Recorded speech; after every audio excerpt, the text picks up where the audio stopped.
Cyber One News Radio. Morning, Spencer. Hey, good morning.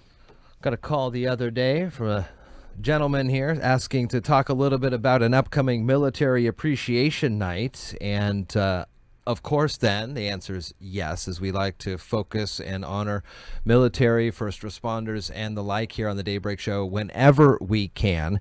And Jack Huggins is in the studio with us this morning talking about the 2019 Military Appreciation Night. It's out at the Union City Lodge at 19331 U.S. Highway 101. It's right across from the Lucky Dog where they had the plant and rummage sale this past weekend. Morning, Jack. Good morning. How are you doing today? I'm doing just great. Good to see you and talk with you here.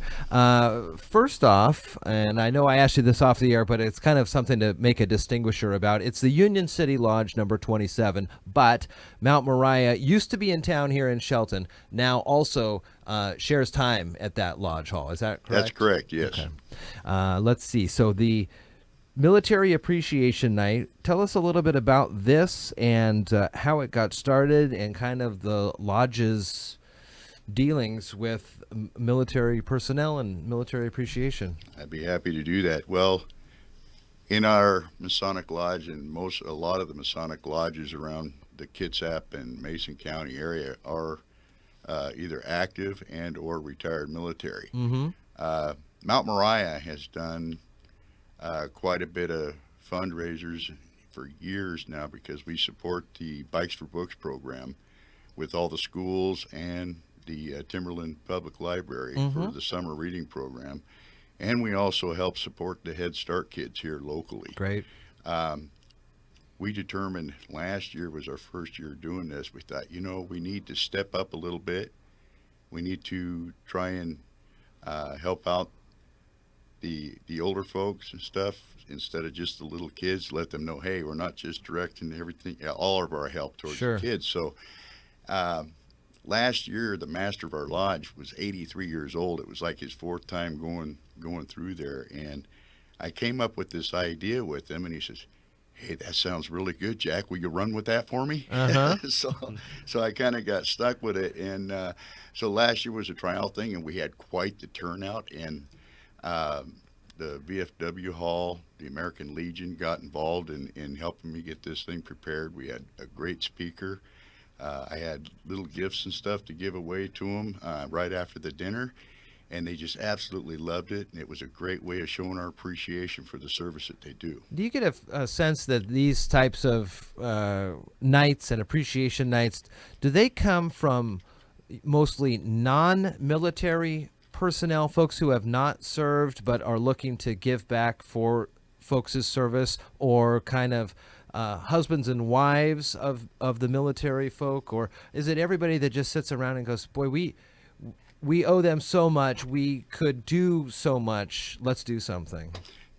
Pretty much, yeah. You've got a lot of women also that are married to some of the Masonic brothers there and stuff that belong to some of the women's organizations that also want to get involved. So, I mean, they're all invited. They come to this big dinner, and they give us a lot of help. They show us their ambitions by helping us out sometimes with the meals and stuff like that. And, it kind of helps the public know exactly what we're all about at the same time. Sure. Let's talk a little bit about the lodge and some of the other great things you do and how often you meet and those types of things, and then we'll get into tomorrow night. Sure. Well, Mount Moriah Lodge is actually one of the two remaining moon lodges in the state. What does that mean? Well, what that means is years ago, they all used to meet by basically the light of the moon. They used that so they could see where they're going. I didn't know that. The actual calendar for us changes every year because we have to go by the moon calendar. It's on Wednesday on or before the full moon. Interesting. So the only other lodge that still does that is the Stillicum Lodge in Tacoma. So it's kind of a sister lodge to us. So it's really interesting. Everybody else, they get to say, or our meeting's on the second Tuesday of every month, and well, that's the easy way of. Right. Every year we have to come up with that calendar. We got to do a change to it. We got to let the Lodge Officers Association know so they can get all their calendars right. It's a lot of work. That's a fascinating backstory, and I can only imagine how difficult that would then be to remind. I mean, Lodge brothers and sisters and the like, they understand, but to try to bring in new folks and explain to them, well, it's a Wednesday this month, but next month it'll be maybe, and we have to do it based on that. Exactly. Well, Mount Moriah Lodge originated out at Oakland Bay. That was their first building 154 years ago. This is back when we were still Oregon Territory. And so you get a lot of the guys that used to travel across the water by boat and stuff to come to those lodge meetings.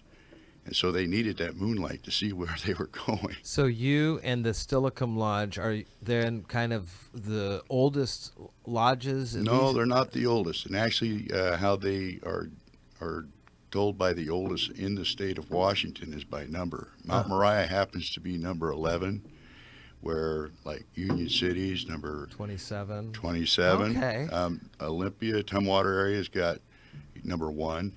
Stillicum's number 2, as a matter of fact. Wow. So, I mean, this goes clear up into like 300 something lodges in the state. Wow, I didn't know that was the number. I would have assumed it was a district or something like that. That's amazing.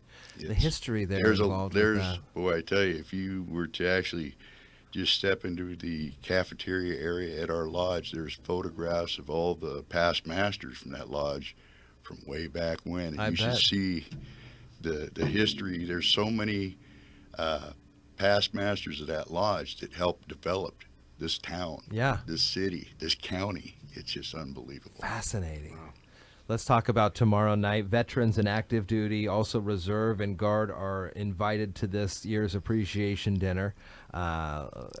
Encouraging active duties, reserves guards to show up in their military uniform, and veterans dress casual but show off their ribbons and medals. And let's kind of go through the whole evening and how it's going to work out. Well, how this goes, we also have the local ROTC showing up.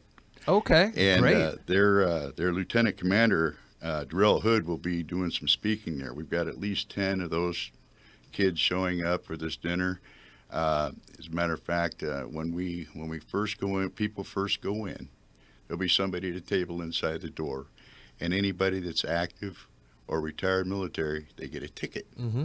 Well, then we all sit down. We have a great meal, which we're going to be having shrimp gumbo and a sausage gumbo. Nice. Some salad and some rolls.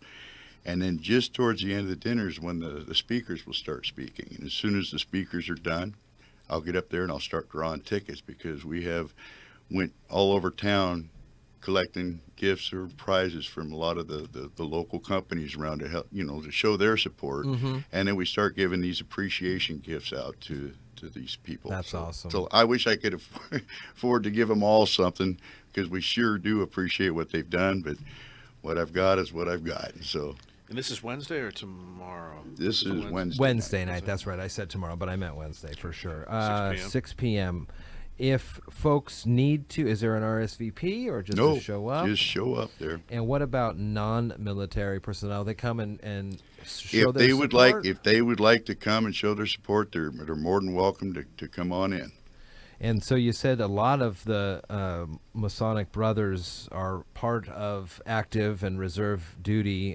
What would you say the number is? Over 50%? Over 75%? Wow.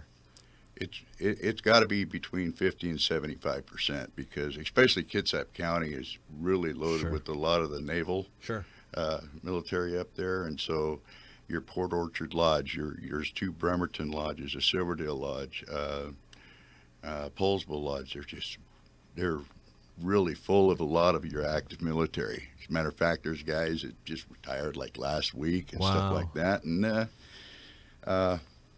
great guys, really great guys. They love the fraternity and they like helping out. There's just something else. So the 2019 Military Appreciation Night is Wednesday, the 15th of May, 6 o'clock for this one. The address, if you're going to put it into the GPS, is 19331 North US Highway 101. Or you can just head out from Shelton towards Hoodsport, and right across from the Lucky Dog Casino, you'll see the resplendent blue building there for the Union City Lodge, and that's where this is meeting. Mount Moriah Lodge number 11. So the 11th lodge in the state. That's what you're saying about That's that correct, one? and this was back when we were still Oregon Territory. Man, I'd imagine some of those pictures of the original kind of leaders of the groups are drawings, no? I mean, No, they're real photos. they still have photos Yeah. way back then. Oh, yeah. Holy cazoli. Spencer, that's pretty amazing. It is. Pictures here as well. You can see a whole fascinating lot history. more. We'll put the links to this in the show notes when we post the interview here shortly. But it's this year's appreciation dinner. And Jack, good to see you. Thanks for coming in. Nice to meet you and talking about this. Well, I'm glad you had me. And Thank you. hopefully we'll get you back for the 2020 Military Appreciation You Night. bet. That would be probably the best thing I could do. Be in touch with us for sure.